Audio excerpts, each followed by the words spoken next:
3. A quorum over here and a quorum over here. It's very exciting, though. Okay, welcome back. We're going to move on to item number 5. This is a public hearing, legislative recommendation for a community plan major amendment for the crossing. Located at the northwest corner of Redwood Road and Pioneer Crossing, David Anderson is the applicant, and we'll turn the time over to Dave Stroud for our presentation. Yeah, the applicant has requested this item be continued. The reason for that is that in the course of doing our staff report and our recommendation of denial, they want to come back now with a better design of the signage. That's hopefully something the staff will then support. They didn't see the need to carry this through if we're recommending denial. Is it the recommendation of the city that we have still a public hearing for it and listen to any public comment? I'd hold off on that too, just because you're going to do a public hearing on a design that's not going to be presented back to the city. It'll be a different design, so it makes more sense to do the public hearing on what's actually going to be proposed. Given these new facts, I'll entertain a motion. Can I make a comment first? Yes. There's something I would like passed on to them, and again, I don't know if the city can, what the regulation, because I've been trying to think outside the box, and I wonder if they can't put the signage on the actual asphalt rather than as a sign. Commissioner Funk, let's add that as part of the motion. So let's hear a motion. Well, I just want them to think about that. Yeah, we can actually make it part of the motion. Mr. Chair.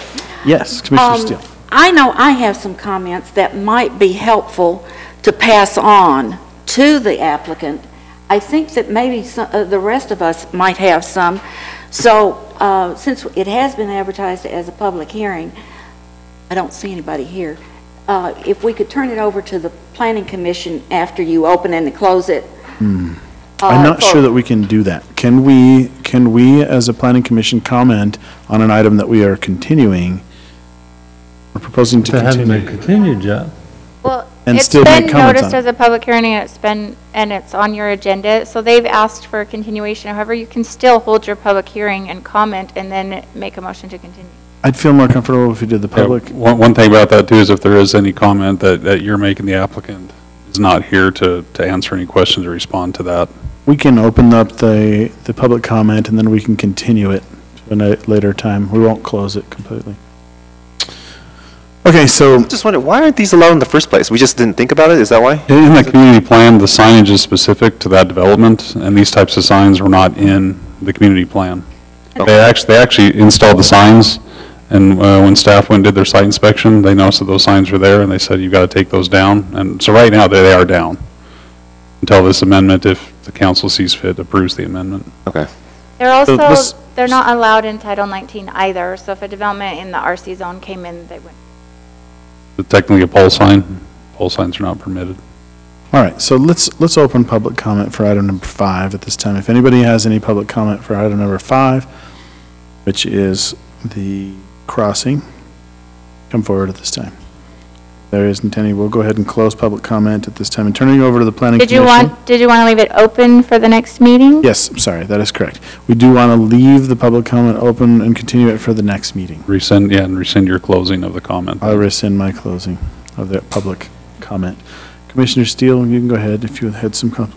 I did some reconnaissance at night and trying to figure out why they would need what they had asked for. They have put a directional sign that complies with our code at to direct people into the drive-up for pharmacy. And if I was going to give an exception or anything, I would give them one extra directional sign, maybe. But I think if staff would go out with them and drive through there and see really what is needed. 12 feet isn't needed. I don't know what they're going to come in with a design, but it would be nice if it would comply with our code, and then if it complied with our code, they wouldn't have to have an amendment. Thank you, Commissioner Steele. Any other comments you wanted to pass on Yeah, the applicant before? I was just wondering, on page 22, whatever, we actually call it out as a direction sign. And I was wondering if we're allowed to legislate by, I mean, isn't that content? If we say it's a direction sign because we're saying the content is about directions? That's the type of sign. We're not regulating how they're doing the direction. Yeah, you can't regulate the content. That's pretty much impossible to do. But you can regulate bulk, area, location, that sort of thing. Type of sign you can regulate. So direction sign sounds like it's the content, and that, I mean, we're calling it a direction sign, but that's what the content is. And if we don't allow it, then that's legislating content. You know what I mean? Because if we say no direction signs are allowed, then that means no directions can be given, which is the content of the sign. Our code allows for internal directional signs. I have it before me if you wanted to. Okay, so that's my question. My question is, how do we allow for direction signs? Because that's content.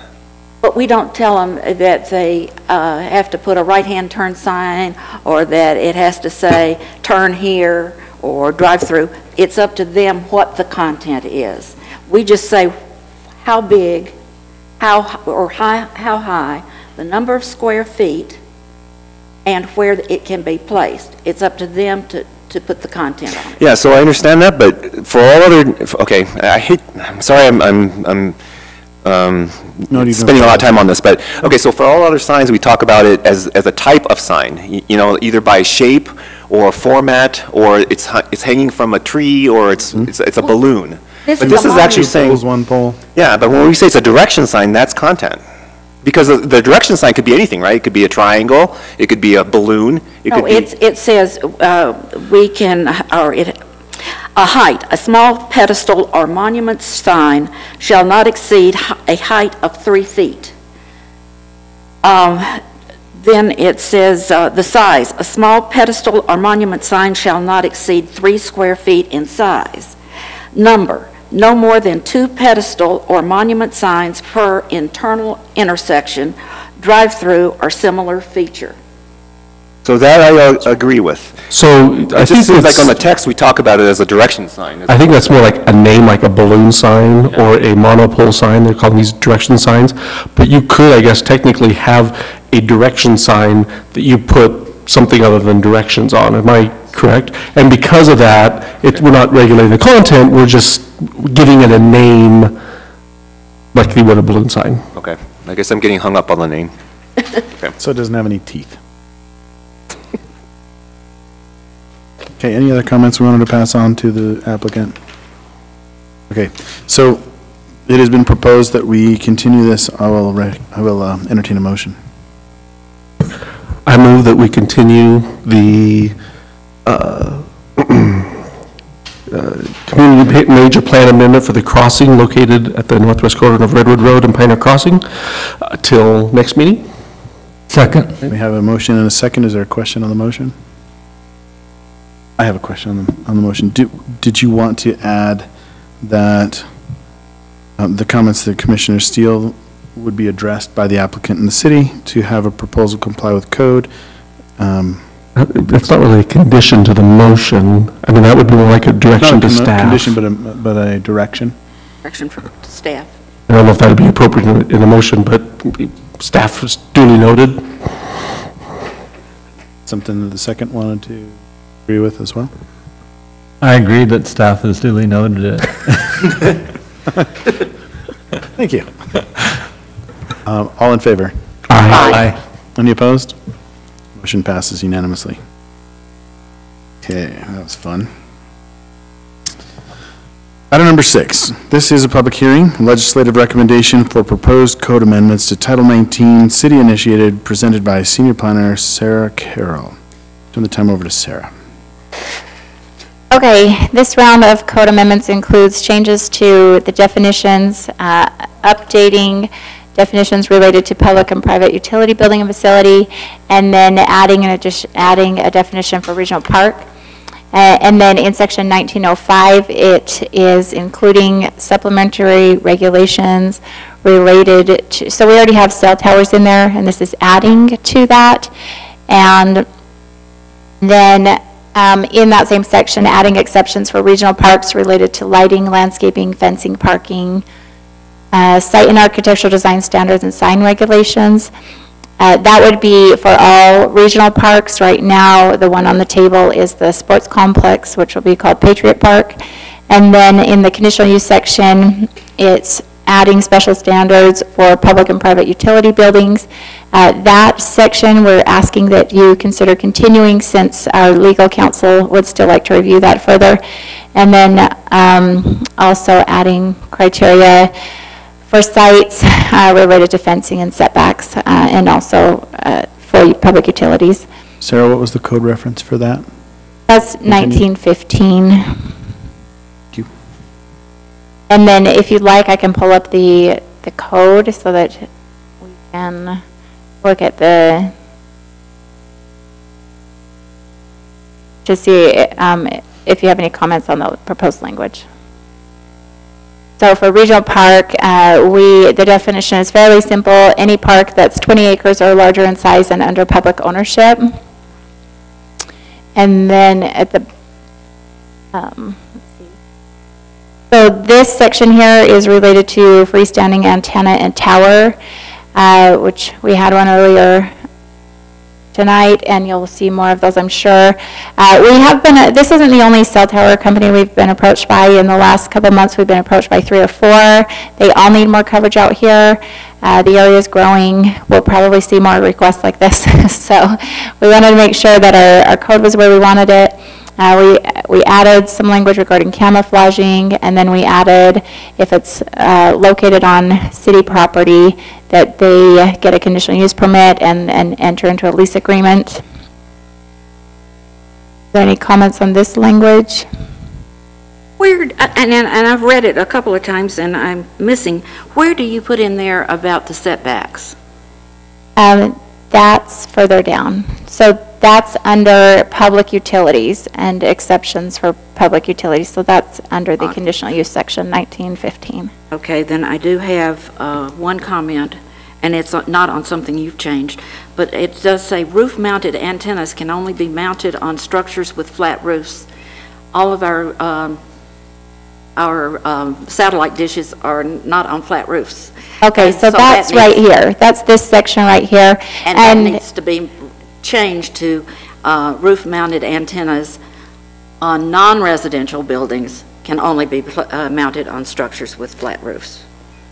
Okay, we can add that. The rest of us are... I agree with that. I actually recently had a resident call me and ask me about that and say, well, every single residence has a pitched roof, so why are we saying this can only go on flat roofs because none of our homes have flat roofs? So let me add that right now. Or I'll make it, well, what's the best way to do it? Mounted on, where is it? I can't see it that well. So. Okay. Yeah, just a little bit bigger. Mounted antennas.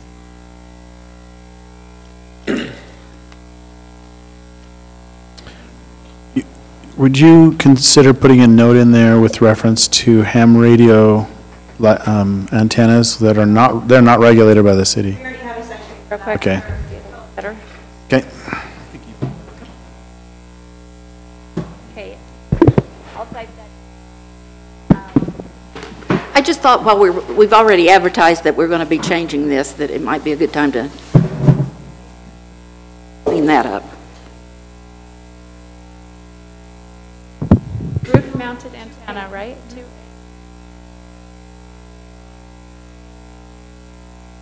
We even want this because roof-mounted antennas can only be mounted on structures with flat roofs.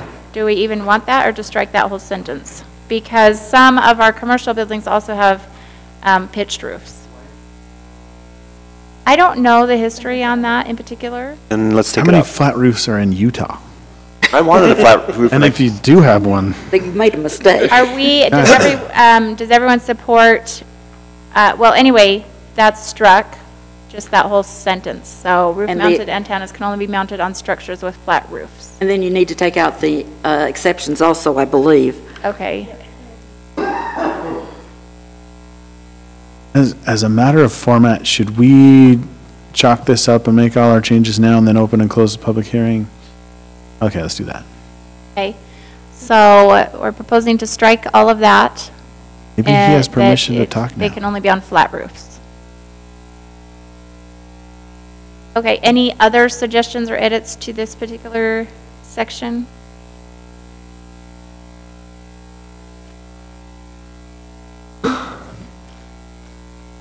Yeah, can I make a comment?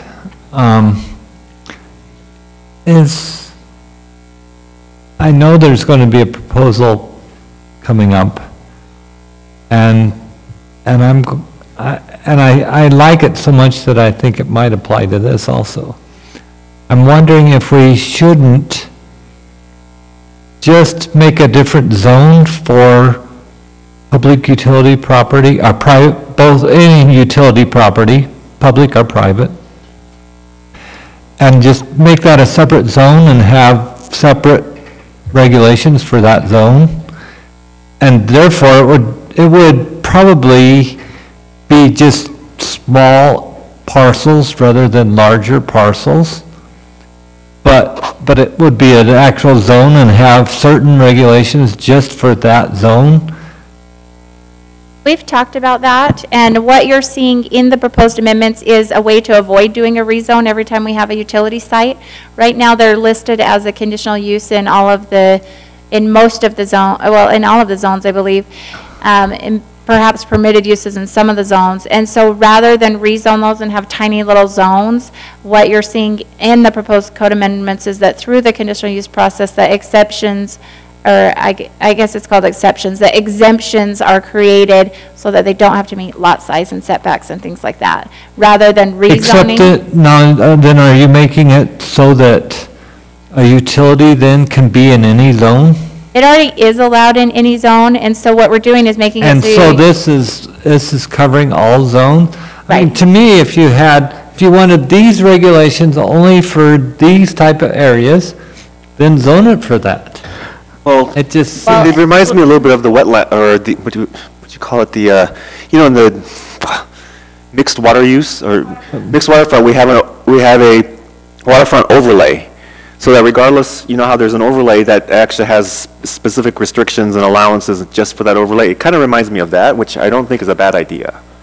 Well, we discussed this as staff in our development review committee, whether or not we wanted to make a zone for public utilities and then rezone every site. But what you're doing is you're adding an additional process, then you're adding public comment and you're adding things like that. So a lot of times, say the city wants a pump house, do we really want to add an additional, legislative process with public comment and everything like that? Or what this section does here is it just creates exceptions. So public utility buildings or facilities, and then it states that the minimum lot size, lot width, frontage, covered setbacks, and requirements do not apply. And that would be for any zone.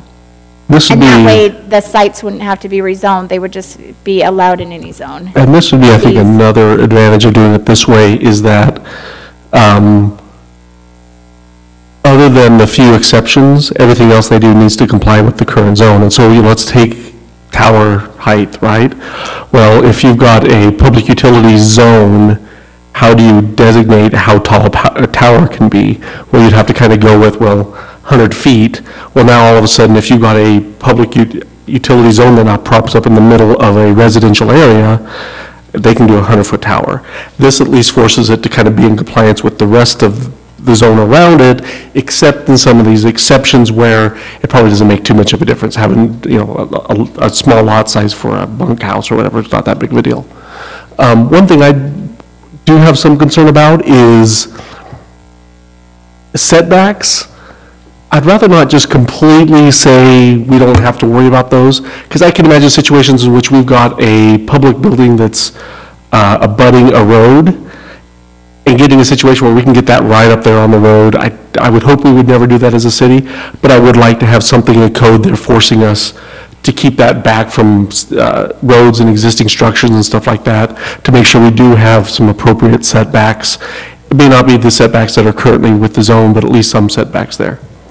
So, also, piggybacking on that idea, do we have anything that talks about feathering or adjacent land uses such as residential, and that certain uses from the city may not, They may not be right for being right next to a residence. I think that needs to be considered. Can I follow up with that, Mr. Chair? Sure. Am I correct in understanding that a public utility building or facility can go into any zone with no setback? Well, that's what's being proposed. So right now, they can go in any zone, yes. So let me just illustrate. So Can I just add to that, no setback and no public input? Well, it would still That go is what's through, it would proposed. still go through the conditional use process, which would still allow public input and conditional use review, which allows, if there are concerns that need to be mitigated, that those conditions can be added. So if as a homeowner, I buy a lot and I propose plans to build on that lot, am I required to abide by setback requirements, Right, both in front and back and side to side? right. And what this is saying is that the city or a private utility company can come in and put that 1 inch from the property line, Right. which seems to me kind of like a double standard. It's not a perception, it's a reality. It So, is a double standard. And yet on the other hand, and I agree with the 1 inch, I think I said this before, I think we need some kind of setbacks, whether it's 5 feet or 25 feet, but the bigger setback is the more that it's going to cost the consumer, because they'll have to buy more land, and you know that that's going to be passed on to the users, probably over and over and over again. So we don't want to make it where they have to buy an acre lot or even a standard residential lot in order to comply. So we need to kind of do a little bit of back and forth. Why should utilities get an exemption for setbacks? Is it purely for that reason? Is it the cost reason, or is there some other reason? Structure.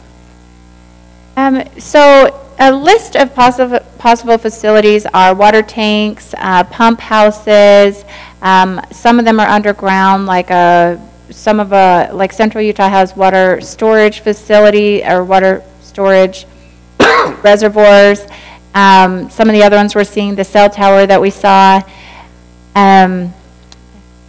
Let's see, I had a whole list. Questar gas pump station, regulator stations, things like that. So there's a whole list of utilities that would fall into that category. So in other cities, it's typical that they don't have setbacks as well? It is. I looked up 3 other cities, and they didn't have to comply with the lot size and the setbacks in the underlying zone. And I'm fine with it, because the main difference I see here between utilities and other buildings is impact, right? So you get a pump house or something like that, that you put in a residential neighborhood, the impact that pump house has on that neighborhood versus another home is significantly less. And so if that's not 25 feet off the road, or, the same setbacks as a residential neighborhood, I don't see it as that big of a deal. However, there needs to be some setback. And another problem I see with forcing the same setbacks is, now you've got a pump house surrounded by all this land. Well, now, as a homeowner, you've got all this land that's subject to weeds and all sorts of stuff that utilities, as much as we would love to think that our city and our utilities keeps up on stuff like that judiciously, I think we would have ample evidence that they wouldn't. So I would like it to be able to reduce the land that they need as much as possible, while at the same time making sure that there is at least, I don't know what's appropriate, I think 5 feet would be something along the lines, a minimum of 5 feet, or to reduce impact to surround buildings, or something along those, to where you kind of give the planning commission and council leeway to kind of say, we need to get that back a little bit further in this specific scenario.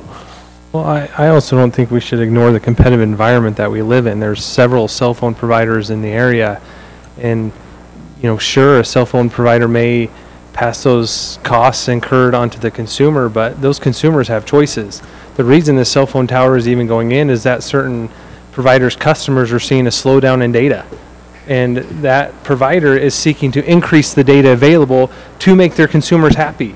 And if they don't make their consumers happy, those consumers have choices in which they can go to another provider that has available data, for their use. I would say that we're not just talking about cell towers, though. We're talking about water. Sure. We don't have a choice of where we go Sure. for water. We don't have a choice on many of the utilities that we are talking about. We don't have another gas provider. We don't have another electrical provider. So the cell tower is actually probably one of the few that we do have the choice on. I think the cell tower needs to be pulled out of this code and be dealt with separately on its own, because it's a different beast than all the other. It's a possibility. I mean, 100-foot, who wants a 100-foot tower in their residence? There's a reason that they're lumped into the same category, because cell towers have public utility status, which is an official thing, similar to Questar Gas or whatever. So cell companies or cell services, Kevin's looked into this, and they are a public utility. So that's why they're in the same category. So even if we maybe create separate regulations, they still need to be considered a public utility. Okay, fine, but I think there needs to be code around a cell tower and how close it can be to a residence. Right, but the AT&T, the applicant explained how they looked at various areas and decided on this spot. I mean, one of the reasons why they decided on this spot is because of the usage and where the density is and everything. So if we were to say, okay, we're going to zone cell towers separately, we're going to stick it over there by Saratoga, Mount Saratoga, they may say that's not practical. Just not practical, for a utility. And the same reason why we wouldn't put a water pump station where nobody needs it, even though that's the best attractive place to put it. You know what I mean? And the reason they picked this place is we don't have a whole lot of agricultural land. And so, and that's how they're going to get the 100-foot tower. So we need to think of that too. I mean, do we want to see a lot of 40-foot towers? Because there's a lot of places they could put 40-foot towers, but they're going to have to put more of them in, and probably, again, at a little more cost. So I guess it's half a dozen of Do we enough. have any data for established cities and how close the towers are to meet the needs of all the people? That would be. We can provide that. We did a canvas of other cities and compiled the data and find the best summary. Could you provide that to us? Just in response real quick to one of your comments and dealing with Commissioner Steele's about the cost, it also affects the city too. I mean, if the city has to purchase property to put a pump house, if they have to go by the minimum zoning standard, obviously that's going to cost the taxpayer more money. Obviously, city management would love to spend the least amount of money as possible to purchase what property they need to put that, say, a pump house or whatever it may be. And perhaps, my concerns may be solved if it was, adjacent to a residential zone. If there was setbacks or something, I think it's less of an issue if it's in a commercial, like a regional commercial, or if it's only commercial setbacks, I think are less of an issue. But, nobody wants a pump house and a foot from their property line if they can't even build a structure, with a setback. Commissioner Kilgore, you kind of commented on this because you live very near one, a city utility, and maybe you could address that. Yeah, I mean, the lot, the property that the pump house is on happens to be large enough that there's, if you put it in the center of the lot, you have like 25, 30 feet all around it. So it actually looks good. It's landscaped because there's enough room for it. But some of these little tiny places where you'd want to use, otherwise it's just a pack of weeds, then I don't know if you could have done the same thing. However, as far as like the concern about being able to put utilities anywhere, I think that makes sense. Just like that pump house or that pump station is right next to my house in the residential zone, but that's because it's necessary. It's needed there. So I don't think we should worry about the fact that utilities can go anywhere. I think they need to be. And that's partly why I wasn't sure about your suggestion about turning cell towers only into a zone, because then we just put it where we want to, because that's not the way the utilities may serve the best, or it's not the way it serves best the people, depending on where the location is. So I think that's why there has to be some freedom where utilities can go wherever it's needed. But because of that, yeah, I do agree. I mean, again, I was lucky because it was big enough. The property was big enough. It's landscaped nicely. I'm trying to think, if it weren't, and it was right up against right up against my property, I don't know if that's necessarily any worse. Yeah, it's hard to say. Yeah, I get what you're saying. Yeah. It's just, there's a balance between the greater good and the landowners adjacent to it. Yeah, but they have, if you have to have water, if you have to have secondary water, it's got to go where it's needed. So I'm not arguing about the pump houses. It's just Yeah. that those towers, let's figure and it yet out. Let's see people, how the data. and yet people will buy property. They'll buy homes right underneath. On Redwood Road, as you're going towards Bluffdale, there's all that huge farm of electrical, those, what do you call it, power lines, right? And people will buy homes there because it's cheaper. That's why it's, so to say that your property values goes down, it's negative for everybody, that's not necessarily true. It could be positive for people who want to buy cheaper property. That whole area has got houses all underneath it. So I'm not really sure if that's necessarily a negative for everybody. It would be negative maybe for me, because I have a choice, but maybe other people don't have a choice for the size of land that they want to buy. And it just happens to be cheaper because it's underneath a huge power line. And we haven't, as a city, had the opportunity to have an electric substation come in and want to go somewhere, because I have seen the public outcry in a case like that, and I'm sure one day they were going to come and say, we need to put one in. And it's a case of, do you want brownouts or do you want electricity? Well, think about on Redwood Road, right by the new church, just as you're going to the Saratoga Springs development, those huge power lines on the brown metal poles, how tall are those? Those are at least 40 feet. They're probably 60. 60, yeah, okay, they're probably like 60 feet, and there's a whole line of them, and the church went in, and all those homes went in right there. I thought, in discussing this code and reviewing what would be appropriate, I did kind of think of the sites that are already in the city. So this one is on 400 South, so across from the Legacy Farms development. This is a Rocky Mountain Power substation. And then here you do have, these are the poles you're talking about. So I believe they're probably 80 feet tall. Here's a cell tower, so this is really similar to the request that we saw tonight. So you're seeing some of those. How tall is that one? It's like 50. Well, I think it's taller than 40 feet. So how come but it looks like it has a cement or some sort of, it doesn't have a wrought iron fence around it. It has something a lot more permanent. Right, that has a concrete block fence around it. So my only objection then was that it's on the location on Crossroads Road. That was the only objection. As far as needing these things, and putting them in residential or whatever, I understand that, but it's just not that does it have to be that location? Oh, another thing, I noticed this in West Jordan, and I'm seeing it on what you're showing me here. So many of them are coming in with flat roofs, and they just don't look very good. Wait, what's coming in? What are you talking about? These houses. Little buildings. The buildings that come with the cell towers and pump stations and everything. Little utility rooms. And I think, I would like to see if we could add something in there that the buildings have pitched roofs as.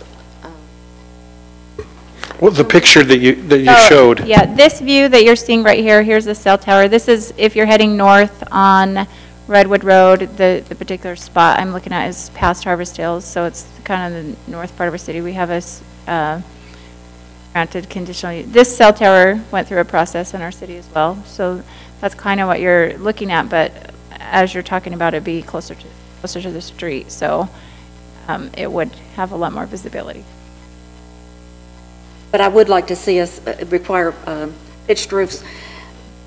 It's similar to what we were shown tonight, because I'll tell you, the ones that I have observed, it's at Bangor and... It's ironic that we're getting cell data. I don't even have a phone. Noticing that. Anyway, that we do require that there be some design requirements for those buildings.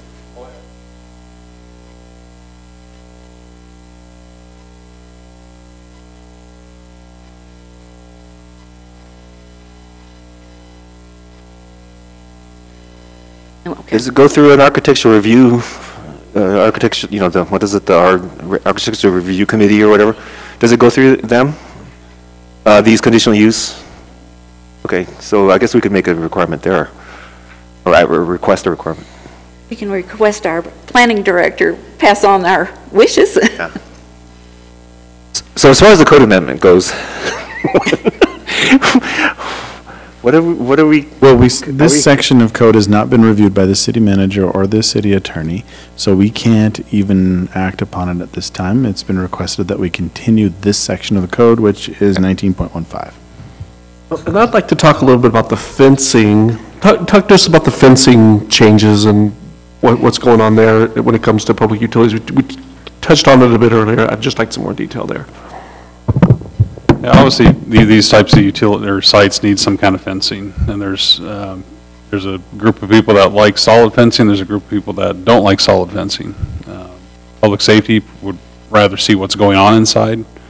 The users, the owners of those would also like to know what's going on inside. Obviously, if you have a solid wall, knows what's happening back there. Live back there. Obviously, the citizens, I'll say Planning Commission, City Council would probably rather see something more decorative or solid. So it could be based on location too. There's some places in the city that the city has built detention basins, and they've had to put in a wrought iron style fence to the tune of over $100,000. Some places it doesn't make sense to have a wrought iron fence. There could be conditions or requirements that, for instance, chain link's okay unless you're within, say, 100 feet, 200 feet of a public road. I mean, there's different, and that's not in this part of the code. This is something I've just thought of a few days ago, of actually adding this to that ordinance. But I think there are appropriate places for chain link. They're not appropriate places for chain link, appropriate places for solid. But I think there also needs to be some discussion of whether that's appropriate and is in the public good to have those solid fences also. Again, points of discussion. If we allowed chain link, would we require that it be powder coated? Sure. And we've required it in the... I think it's more vinyl coat, and I don't know if they powder coat chain link or maybe it's a vinyl coat. Dip it. Well, when we were doing the water basin of Redwood, they called it powder base. But anyway, in other words, so to me that looks better. It kind of you almost don't see it. If it's darker, chain link, actually darker one tends to be less visible. And so I'd like to see that. I'm not a big fan of chain link, but there are places where it probably gives a view and yet gives some security. Well, proposed code changes allow for a chain link fence specifically in a baseball diamond. Okay, just wanted to make sure we were clear there. And I gotta, See, Different section. we told you these code amendments were coming anyway. Just figured we'd make that So, public and transparent. one concern I have about the chain link is, again, this kind of a double standard, as we talked about earlier. You know, essentially at this point, we're saying, well, there's times where you gotta allow chain link because it's just too expensive to do others. We've had developers that have told us the same thing. Now, there's obviously some places where we don't want a developer or anybody to have wrought or chain link fencing, But on the other hand, I hate to give ourselves an exception that we wouldn't give a developer the same exception in the same exact circumstances. And that's my concern. We've If had there's- this conversation before, too. I think we have, yeah. I don't actually remember any developer, a residential developer, saying that they want to put a chain link fence in. I don't think Well, anybody because does by the time they nowadays. get to us, they've against the already code. been. But I don't think anybody does says- nowadays anyway. I mean, unless you're in the 1970s. I do have one interesting comment. So with Mount Saratoga, they're building the tank and installing the fence, so they have to meet their requirements. So their application that was recently approved was for the wrought iron style fence. But it's going, once it's built and constructed, it's dedicated to the city. So they're building a future city facility, but they're bearing that initial cost. And that's for a water tank with a fence around it, and then a pump station with a fence around it. So we currently allow chain link fences in agricultural zones. Only to delineate boundaries of the property. Okay. Or what? Only for agricultural uses. Right. Uses. Okay. Okay. And then where else? So now we're going to allow it in certain parks? Well, there's a proposed code amendment for regional parks to allow it for backstops and sports fields. That's right. It's only for it's for those uses only. Right. What about animal kennels, like a dog kennel? In the backyard? We don't restrict it there. So it can be allowed for a kennel. No, we just address kennels specifically. Where is that in the code? Have to pull it up. I think it's in the fencing section. Yeah, it's in the fencing section where it talks about exceptions, and it allows chain link in a backyard of a residential property if it's not being used to delineate property and doesn't take up more than, or enclose more than 50% of the yard. So that's meant to allow dog runs and things like that. All right, this sounds like a good place to open the public comment. Item number 6, public hearing. Anybody has any comments about item number 6, please come forward. Given there aren't any, we'll close public comment. Or is this one that we need to continue? I will rescind my closure of public comment, and we'll continue that to a later meeting based upon the code 19.15. Any other comments from the planning commission? Wait, so we're continuing the whole thing, or are we going to continue just certain sections? of Public it? hearing at that point. Okay. It's sorry. been proposed to continue the 19.15, which contains the code about the cell towers, right? 19.15 contains code changes related to public utility Utilities. buildings or facilities. But we're continuing all of Title 19, right? Well, if you're amenable, we would like you to consider forwarding a recommendation on the changes related to regional parks. Let me pull that up. There are some changes in here for wireless towers as well. So 1905, so monopoles, 1915 is for regional parks. So 1905, we added some additional requirements for freestanding antenna or towers, that they're not allowed in public right-of-way, that they're allowed on city property at the discretion of the city, subject to a conditional use permit and a lease agreement, that if camouflaging is desired, that it be compatible with existing features, if that's in a park or so on. Well, that if it's in a park, it be camouflaged. So the council in their work session said that they could consider them in parks, but that they would need to be camouflaged. Couldn't be a pine tree in Saratoga Springs, they all die. 100-foot pine tree.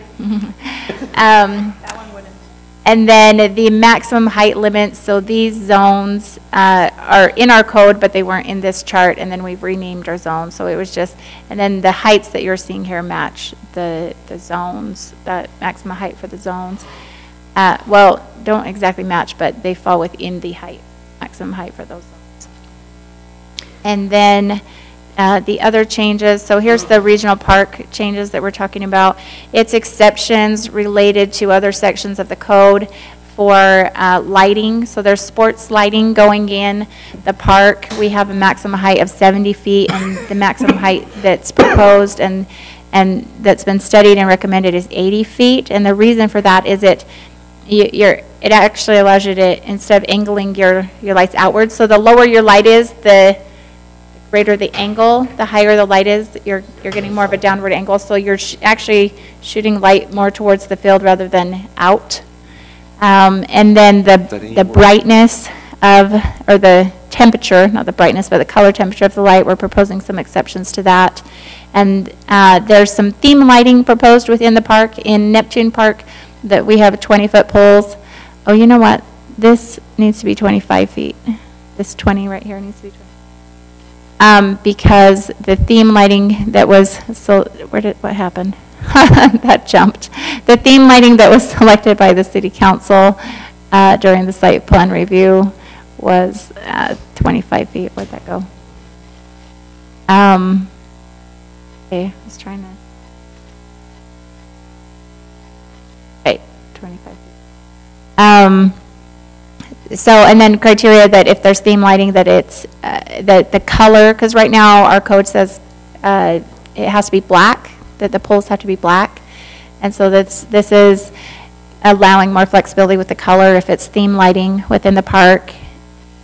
And then exceptions to landscaping. So we have a 70% max turf requirement in our code, but for a sports complex, we expect the whole thing to be turf. And then chain link may be used around the ball fields and the backstops. Trees under power lines, so along 400 South, there's a significant power line that won't be buried because it's a transmission line. And the power company will allow trees to a maximum of 12 feet. And that's, so our code right now has a requirement that trees be 2-inch caliper or 6 feet in height at installation. But that would result in trees that are greater than 12 feet in maturity. So we're wanting to allow flexibility with that criteria under the power lines. So we're adding to the code specific criteria for trees under power lines. And then exceptions to parking. So right now there's a requirement that parking lots that are facing the street be screened with a berm. And we'd like an exception that it may be screened through the use of intermittent planter beds rather than berms or walls. And then for the design standards, same thing. So that requirement is in 2 locations, in the parking section and then also in the architectural design standards. So it would be an exception to that in both locations. And then signage. So signage is kind of a big topic. So the scoreboards might have logos on them, and then that could technically qualify them as a sign. So there's an exception to allow the scoreboards to have a logo on them, but no other advertising, such as electronic advertising. And there is a grand entry monument proposed for the park. So it's, it says the size and design of the entry monument shall be approved by the city council through the site plan approval process. What's proposed in there is a giant baseball bat over the main walkway onto columns, and that exceeds the size requirements currently in the code. And they felt that for a park, and it being a regional park, that they wanted it to be noticeable and have a sign that can be seen from the road, and that for future parks as well, that would be appropriate. Banners, one thing that the city council wants to consider is banners on the backstops, and that advertising be allowed through an agreement with the city.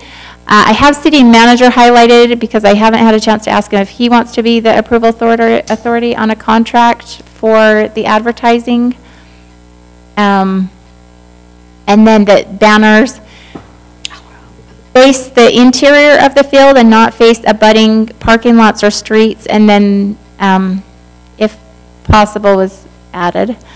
So, and then a maximum size of 4 feet by 8 feet for any banners in there. And one thing, so D is related to plaques from sponsors. So if the park were to have any plaques. For example, we had a monetary contribution for the library and, by a local credit union, and they have a plaque in the library because of that. And so the council wanted to allow for things like that. Sarah, can I ask a question? I just want to know, has there been ever an applicant, ever, in the history of this city who has ever come in asking this many exceptions? Ever? Well, this is our very first regional park. I'm not saying I'm not So saying I don't like there has never been an baseball. applicant for I'm a not regional saying- park asking for this I'm many not saying exceptions. I know, but let's change the applicant, for example, to anyone else than the city. How would we treat him?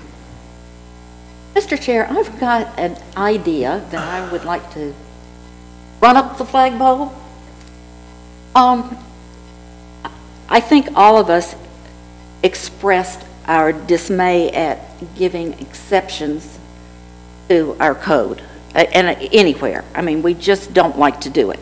And that's all we're giving for the regional parks.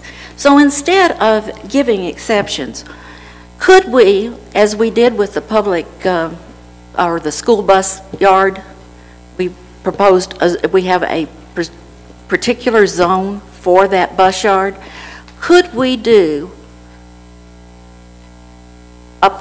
a park zone, a regional park zone? And that way, all of these exceptions would then become the standard for that zone. And we wouldn't. And for any future, and yeah. public or private. Yeah, both.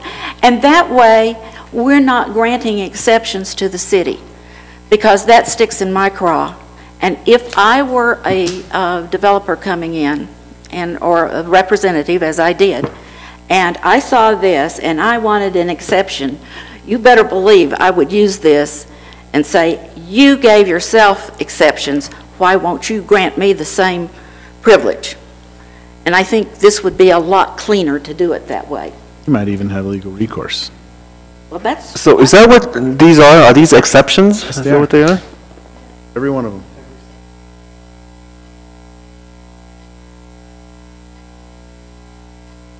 Just from a organizational perspective, I just want to point out that we can do that. We can write a zone for regional parks, and say all these other sections don't apply, this is what applies, but then we're rewriting a lot of code.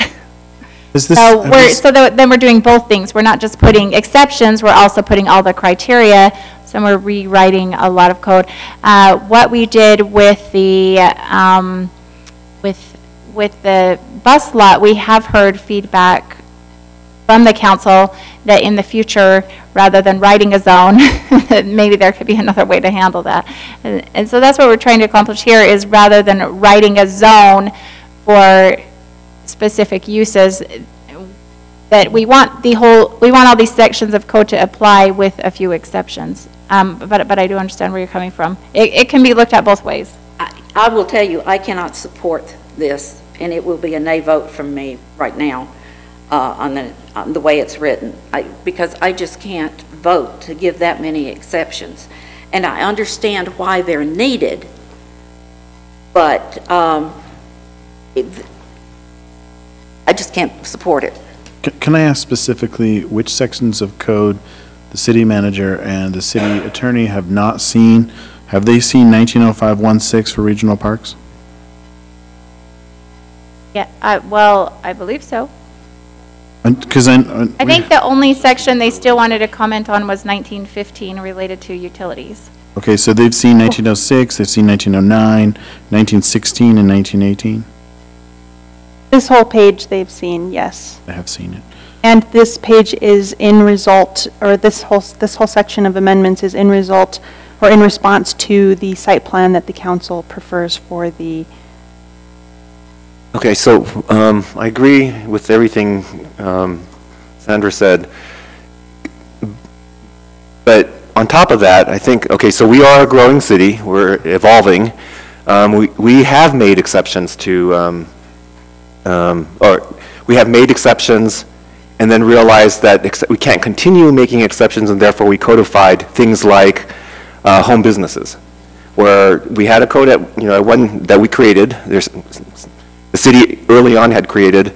It met many of the requirements that people had residents had at that time, but it didn't as time went on. And so we started granting exceptions, and then we realized we needed to codify once we had some experience. I think this is part of the same process. We didn't need a regional. We couldn't afford, or we didn't have a regional park up till now. Now we're at the point where we can have one, or we need to have one. To be honest, I don't care what the other. I don't think the developers have ever come to us and say, "I want a backstop with the chain link fence," and put some banners on there. I don't think anyone's ever asked for that, because that's not what developers need. So I don't really think that we're making yes, we are making exceptions, and it is problematic, but we're evolving, just like we did with other with other areas of the code. And is it really fair to ask the staff to go through the entire thing and create code now before we've even had a chance to experiment? Because I don't think most developers are going to have a problem with this stuff, because that's not what they build. And if they do, then we'll do what we've done always, which is we'll consider it. Well, no, I'm not saying that it's just exceptions in general. And we've gone back and we had some exceptions for setbacks. We've had to narrow that now.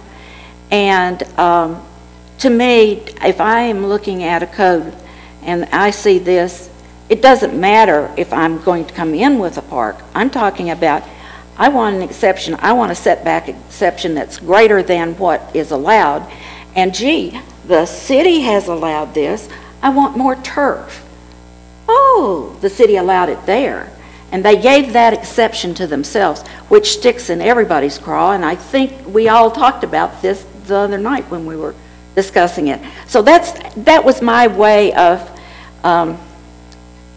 trying to make it where it will be straightforward and we won't be constantly giving an exception on regional parks. And yes, we will have another regional park coming in with, won't we have one with Mount Saratoga?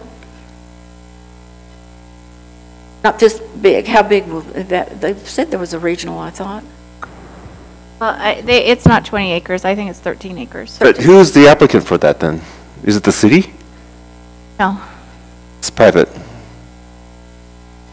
What about Foxhole? Some of theirs are public and some of theirs are private. I believe the 13-acre park may be a public park in there, but the way we've defined regional park in the definitions, if that's adopted, is 20 acres or greater. Right, so if it's a private person, if it's a private developer coming in to build that regional park, they will get all these exceptions, right? And we're not going to exclude, it's not just to the city, it's to anybody who's going to build a regional park. That's why I don't really see that to be an issue, because we're going to treat any applicant for a regional park as defined by the code the same. Right, so it They get the same exception. It says public, it says 20 acres or greater and go back to and under public ownership. However, if we have a large land developer and they need 20 acres and they do a 20-acre land dedication for a park and construct that park, then yeah, this would apply. And then it, Can we take out that and under public ownership and just make this exceptions for any and all 20-acre parks or greater? Yeah, why does it have to be public? Because we do want to give it to just ourselves. I agree, but I mean, why in the code though? I mean, why does it have to be a public, if a private developer is going to be? Facetiously, but that's what it is. So let me give, there's a specific example. It's because it's open to the public. So the exceptions that you're seeing, well, it doesn't, you can discuss that further. So you can discuss maybe what the differences would be between a 20-acre or larger park that's open to the public and one that's not open to the public, and decide whether or not those exceptions would be appropriate under both instances. Why are we calling them exceptions if we're changing the code? That's if we're going to. For me, an exception, we grant an exception as long as it is permitted within the code. We don't have to use the word exception. That's why I asked that question, are these exceptions? Because they're going into the code. So they're not really exceptions. They're not.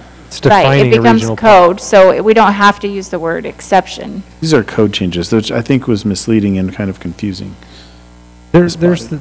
the specific example of the annexed, when we were discussing the annex properties, and there was that developer that wanted to put in a baseball field as part of their open space. Do y'all remember that? Under this, he would not be able to put in a backstop or anything like that of chain link, Because of the size. Right. because it's not, but it's a baseball field, and it's by houses, and anybody who's ever played baseball knows there's foul balls, and those foul Accident. balls go backwards and towards houses. And so I could reasonably see a developer who wants to put in a baseball field say, I can't have a backstop here because I'm just one baseball field. And so I think the concern has been noted that the double standard, even if it's just the appearance of a double standard, is something that we desperately want to avoid. And I'm a huge supporter of this sports complex. I think it's a fantastic idea. But the concern is there, and that's what we're trying to avoid. If there's a way we can, and maybe it's the fact that you have a size requirement.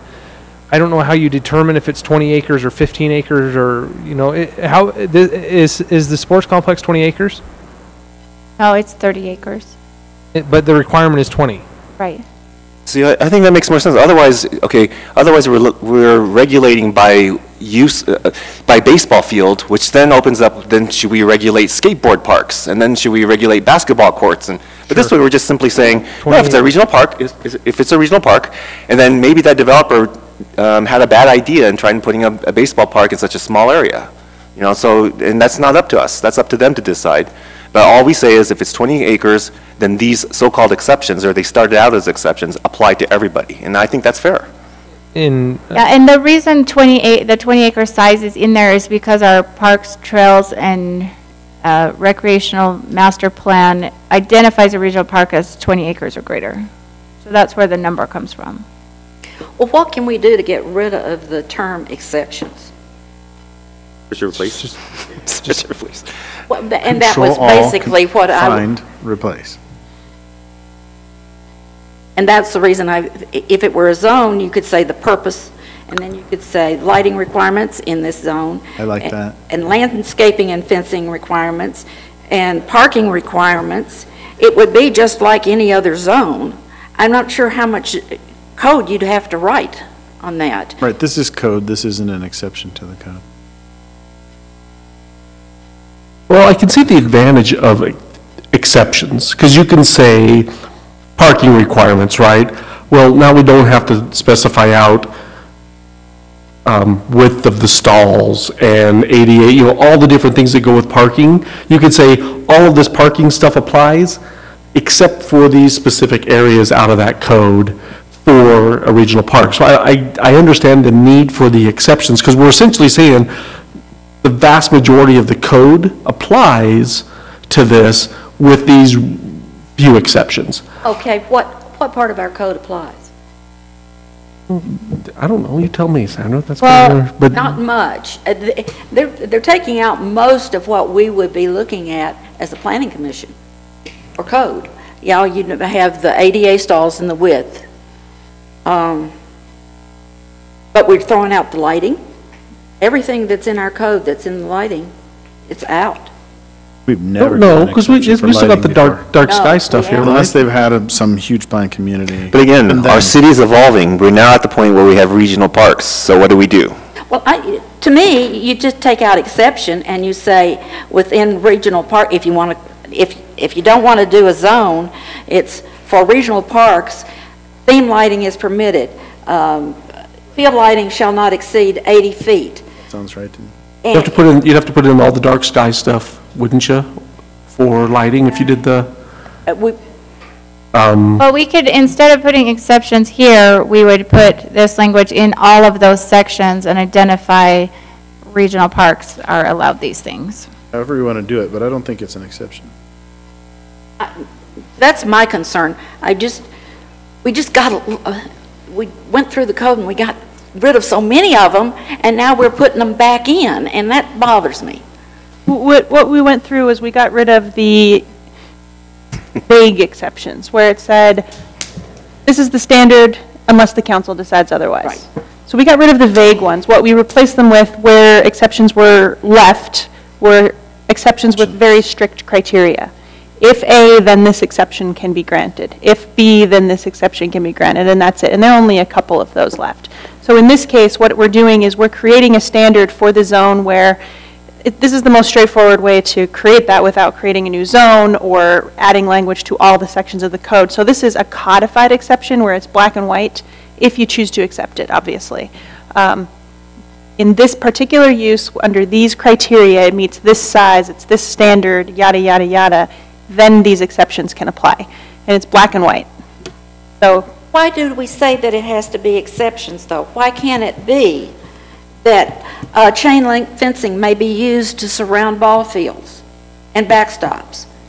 Instead of saying that's an exception to the landscaping and fencing requirements, that is the requirement for this use. Because it's a new section. It's a Right. complete new section. Right, So it's not, It's only for regional you're parks. defining that section. right, we're defining this section, and the reason, this approach is to get this written quickly. Otherwise, we have to amend the lighting section, because the lighting section says for all development, and then the landscaping is for all development.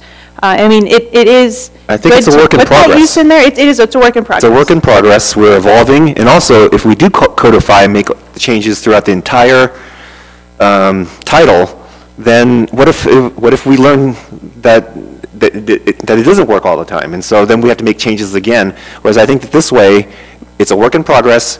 If one of the exceptions doesn't really turn out to work, then we could just change the exception, and then we learn from that until we finally do codify it throughout until we make the changes throughout the entire code.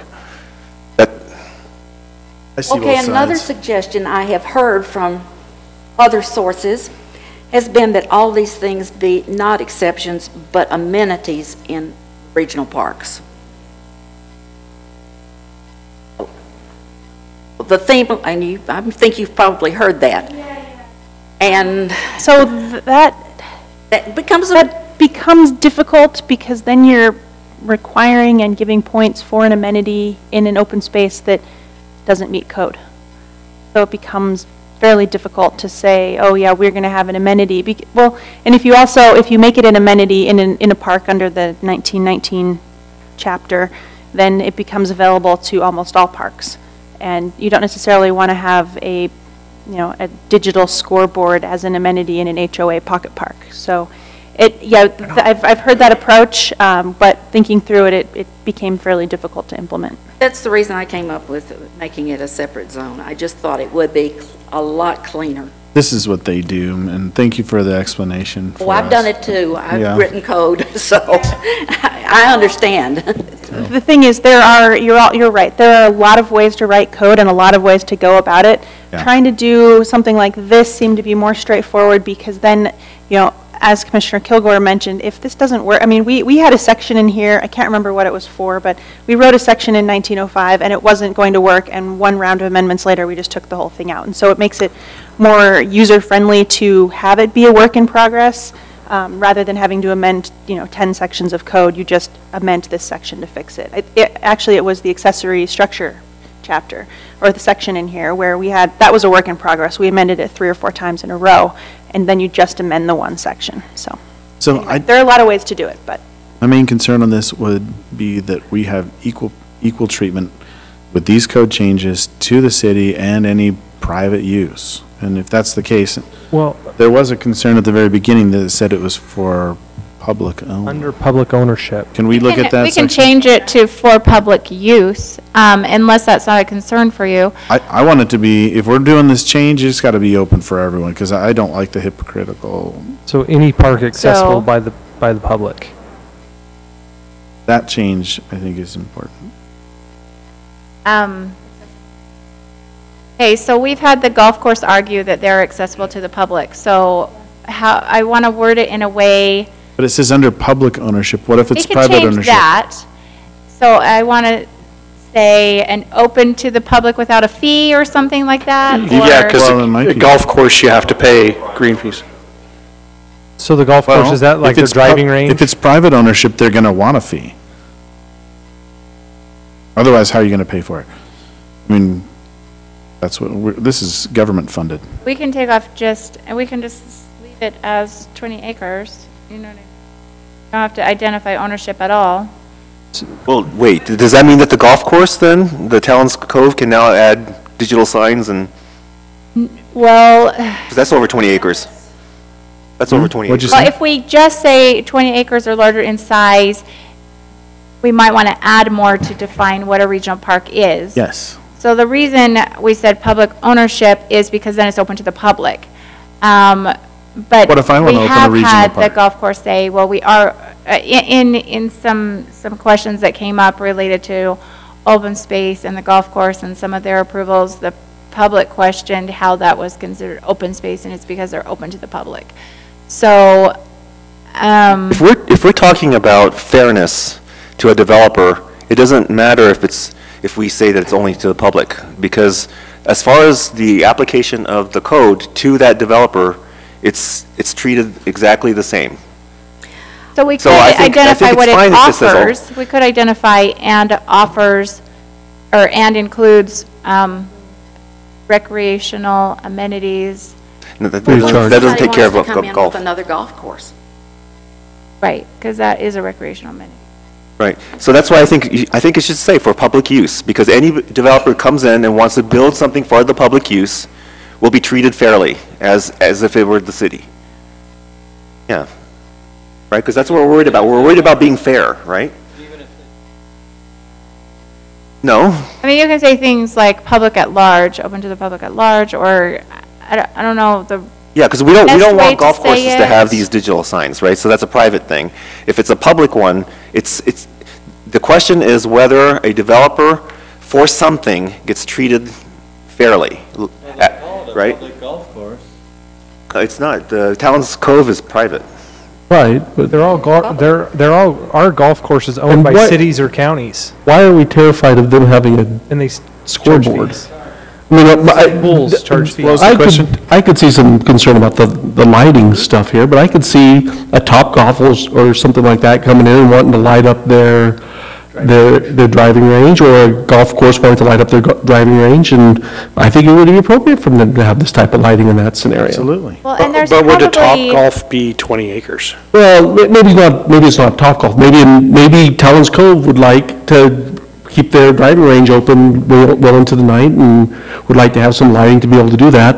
I'd hate to be able to say, well, we can have our revenue-generating ballparks here open till 11 o'clock at night for the city, but yeah, you can't have your driving range open because you're not publicly owned, right? I kind of feel like, look, if we are okay with lights, lighting up ball fields, and all of the stuff that this regional park is going to bring to our community, then we have to be okay with it if someone's doing it and they're making a buck off of it, and Absolutely. and doing it as a private industry. Mind you that the baseball, Little League and stuff, residents are paying fees to be part of that Parks and Rec program, and then the lights are on for that program. So, I mean, there's a lot of gray area if you start to differentiate the public and private. Is there a time limit on how long the lights can be on? there's not right now. I think that would be a very appropriate, I think that would be where we look and We do it for say, gas stations, we can do it for the park. yeah. Because I tell you, the way I understand it, we're going to get houses adjacent to this park. And how much light is going to spill over? I mean, there's going to be A lot. light coming out, and those people next to that are going to feel like they're under spotlights. Well, how about the people around the high school? Same thing. Same thing around the park, the big. Right, but so my Veterans Park in Lehigh. my nephew just finished a baseball game in Lone Peak, and it went till 11:30. So if the lights have to go out at 11 or something, Well, Sorry, we'll part of our continue the dark game sky and tomorrow. all of that, I don't know. Go home, come back tomorrow. So I have a follow-up question on that. You said the taller the lights, the more acute the angle in which the lights can shine down. Right. And so it's my understanding, though, that if you're by a baseball field, I mean, you can look, it's easier to see the lights from further away than if you're like a block away, not in the direct light. Is that an incorrect statement?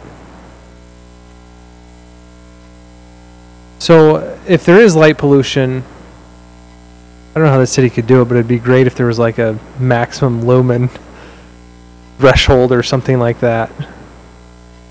But then you're just starting to regulate everything. It would be a concern if I were a developer. What I would love for us to be able to do, and I don't think we can do it, considering, but is to put a buffer around a regional park that has the lighting, just to protect. And when this was first presented and first planned, there was going to be a business park that would buffer it. And that's not going to happen the way I understand it. And so, if we're talking about a buffer for light pollution, what about a buffer for like cell phone tower visibility pollution? I mean, also, we started, well, there's going to be some noise too. noise, there'll be, We're worried about a 100-foot cell tower when we're not really, are we really worried? I don't think we're really that worried about an 80-foot light tower next to a residential, because they're all like that everywhere. Why don't we just combine the two uses? Let the cell people use the light. I was thinking about that. Have an 80-foot tower already. Look at that. so I, Have great reception at the ball field. They can all do their Facebook Live. Sure. What? No, I just came from Orem City. We amended the Love to code hear what there you have to say. to allow cell antenna on sports park light poles. Hello. It's already there. what are the code? Mountain View High School has, I want to say 2. Remember how I was saying, like, strip out put it somewhere? This is a good place for it. Unfortunately, it's not up where they need the Yeah. data, but Yeah, so I would, Orem's a But lot- as would be things a are big growing, they'll need it there But eventually. Orem is a lot I more would populated. say we just leave it like for public use, essentially, so you could not, some guy move in and buy a 100-acre lot and then all of a sudden put spotlights all over or something like that, right? I mean, I think if we had it for public use, if we're okay with us doing it here, then Talon's Cove could do it, and this is the cost of freedom. The only thing I question on that is if, say a private developer builds a park, but the code says for public use, then anybody can still use it even though it's technically owned privately. It'd be hard to stop anybody Like from the fish using park. that. Question. There is a for- park in the city that's like that. And they do, then residents try to kick people out that don't live around there. It's paid for by their HOA. And Yeah, but if our language here calls it a public park, then I think anybody should Well, that would use be it. kind of the thing, is the HOA or the builder would have to say, well, in order to get these exceptions, rules, whatever, this would have to be open for public use. If it's not open for public use, then we don't get the exceptions, and we just do it as a HOA park or something like But that. isn't that's just an issue of who's using what, restricting usage, but it's not a question of whether our code is fair in the developers and what they're allowed to build or not. So as long as our code is fair for the builders as far as who uses the park or not, that's the builder's issue, not ours. This sounds like a work session. You're having one this Exactly. Maybe we need another one. I would ask the question too, if we have these exceptions for lights for a ball field, and I'm picturing a particular development, and I don't know if it was 20 acres or not, but they put in very, very tall, bright lights for a golf no, it was a batting range, a batting cage, and they had a lot of them, and it was at least 10 acres, I'm sure. And if they come in and say, well, you know, we need those lights too, how are we going to handle some of those issues? I mean, and it will come up one of these Well, days. if they're over 20 acres They can- and open to the public, then they get it. Okay, That's oh, the easiest, I mean, to me, that's just pretty cut and dry. what if they're not over 20? If they say, hey, we need them just like a ball field does. They don't meet code, it's administrative. Until we change the code. Yep. And it's, what I guess I'm concerned about is our dark sky ordinance, because we could just decimate it. Yes, so the dark sky ordinance actually has a provision in it for sports lighting. It allows for 70-foot poles and has an angle limitation on how vertical the lights have to be, and it has full cutoff. So what this is asking for is taller, brighter, and different angled lights than in our dark sky ordinance currently. Oh, they're okay with the angle, sorry, just taller and wider. What's the timeline on this? How soon would this go in? The sports park is out for bid now. Okay, but how long is it going to take? Do we have any idea? No, I mean to finish, to complete the park. Year? How long was your cell tower going to take to build? When are you planning on putting that in? Anyway, I like the idea of letting the cell tower be on top of one of these lights anyway, so. But would that work for him? Yeah, we could allow it, but that doesn't mean that that's what the builder wants. That's right. Yeah. Or the applicant. Because of Or the data. Applicant, I mean, yeah. I would suspect we are going to see some applications to put them on the lights. It's too bad there isn't a sports complex near where you need to be. Do you want me to add another exception? Just kidding. And again, I'm going to say, is there any way we can say other than exceptions? Is there another word? I guess we need to get Roger's, this Option, condition, alternative. Alternative facts is what we'll call them. That might So be if alternative rules for our regional parks. Okay, so just as a time check, how are we looking at coming to a motion on this? How are we looking? I really think this needs to be continued. I mean, just from the conversation today, I don't think we're anywhere near being able to move forward with it. Yeah. What do you think? Like I was saying, it sounds like a work session, and it sounds like we could do this a few more times. And I don't think and I'm speaking for all of us, but I don't think our concerns are the height of the lights or any of that. It's not that, it's just how we put it in there and how we present it. And so it shouldn't hurt the bid process, should it? So the bid process is going to go is actually underway already. They'll be selecting a consultant, and then they'll be beginning the horizontal improvements. Most of these items address vertical, structures, the lights, the scoreboard, et cetera, and so we can discuss that a little bit further. I don't think we've heard anybody here going against the plan of the ball field, of the lights, of the scoreboard. We know this is American, right? This is something we want to put in. We just want to make sure that that the code is fair to not just the public, but to private, but sorry, not just to public, but to private. So what does continuing it get us? Gives who? Gives Staff the ability to make edits in response to your comments. Gives Sarah tonight. job Yeah. security for. How are you going to word it in a way bifurcating that's sections. how are you going to word it in a way that's fair to both public and private, and that is legally binding and doesn't that we've considered all the other potential uses Well, I by think builders in the city. Yeah, I The think- two comments I have are that, look at a way to allow it without calling it an exception, and then to allow cell towers on top of ball field lights. So, and then the comment earlier about defining the regional park. So I have those three comments. And then, okay, and that was for public use versus whatever, Right. okay. The chain link, is that just around the ball fields, not around the sports complex in its entirety?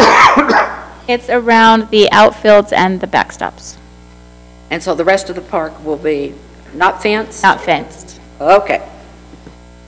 Either not fenced or comply with current fencing code, right? Wasn't that an exception from when we first looked at it? Wasn't it rail fences or something like that? So that When was we another- first looked at it, it included farm fencing around the Farm fences. perimeter, and the council did not approve that, and they approved no fencing around the perimeter. Because again, I was going to, if it was going to be all the way around the park, I was going to say, let's see what black coated would be, just for aesthetics. All right, have we discussed this enough that we can, Do you have enough information then for the staff to actually change it to the point where we can actually, I'm just wondering if, we talked a lot, and then we want to continue it, but you really only got 2 points out of it, and is that going to be enough for us to even make, or is it going to be the same? So we should just decide now. There's 2 sections though, right? Right, so you could vote on this section and continue the utility section. and we've already discussed that 30. 19.15 would be something we would consider. Yeah, I understand the utility section has to be continued, but So we'd be bifurcating the item. You could discuss. we've already done that, yeah. You could discuss whether or not you think having it in this section and calling it exceptions is the right approach. Because if there's a consensus on that, you could potentially move forward tonight. Wait, what? I'm just saying, Commissioner Still pointed out the concern over calling it exceptions, but I don't know how the rest of the commission, I didn't get feedback from the rest of the commission on that. So if the majority of you, you could still have, anyway, if not everyone has a concern over the way it's worded, it could still move forward. I see. That's way the that main it's material proposed. change that we're talking about. I do have an today. issue with exceptions as well. That was, I do, as me. that's like Okay, 5 of so us. then really, that is big feedback, because you'd like us to come back with an alternative approach than what you're seeing. Okay. So that's big feedback for us. Okay. Yeah, and it's not going to hinder the process. No. They can still go with the bidding process. Let's just look at it. Let's take another look at it. Okay, so just to review, 19.15 is something we've already agreed that it needs to be continued. And there is, a consensus, it seems, that we're going to continue the remainder of portions. What is it, 1918 and 1916? 1905, 1916. Right, I'll entertain a motion.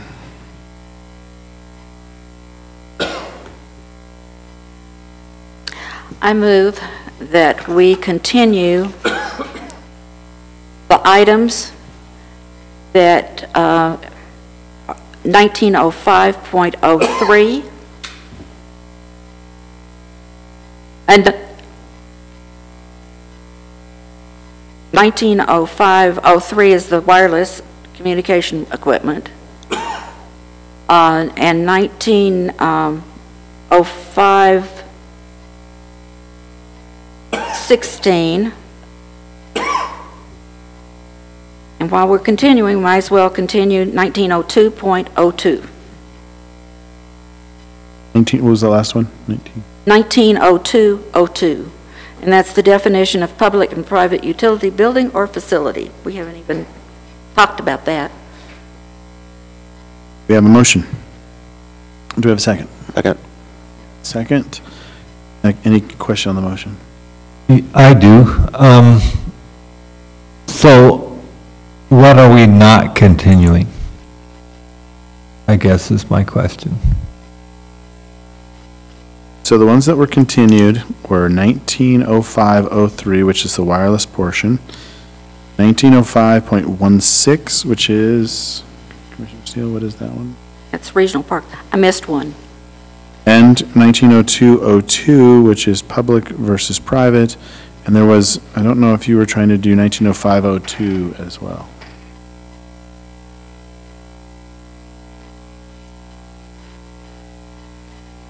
Yes, I missed 1905.02, I believe. And that one was? Or, yeah, that is the definition for regional park. 1902.02. Then you had said that 1905.16 was the definition of regional park. What And then is regional that one? parks is 1905.16. But within that,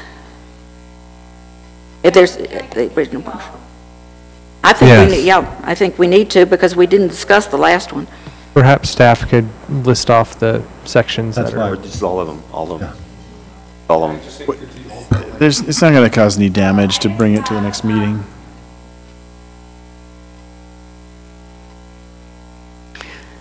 Mr. Chair, may I amend my motion? Yes, you may. I move that we continue Code Amendments Title 19, multiple sections, till a future date. We have a motion. Second. We have a second on the motion. Any questions on the motion? Now, before we go and vote on this, there was a previous motion, but you've amended it, so we're good. All in favor? Aye. Aye. Any opposed? Motion passes unanimously. Okay. Let's go to item number 7, approval of minutes. Is everybody taking a look at those? Any changes proposed? And let the record reflect that I will be abstaining from that since I was not present.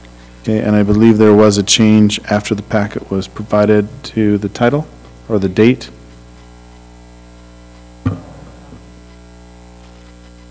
Okay. I'll entertain a motion. I move that we approve the minutes from June 22nd, 2017. Second. And a second. Any question on the motion? All in favor? Aye. Motion passes, any opposed? Motion passes unanimously, and we do have an abstain from Commissioner Steele. She was not. Reports of action. Commission comments? No commission comments? Director's report?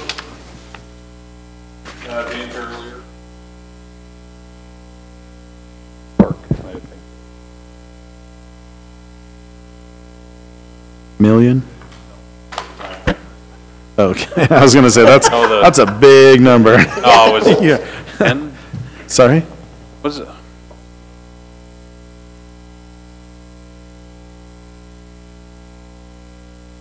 Okay. Don't know how many bids they received, but they did have it.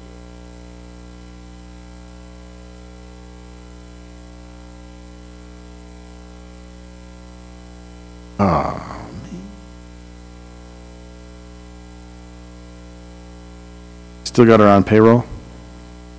Okay, good.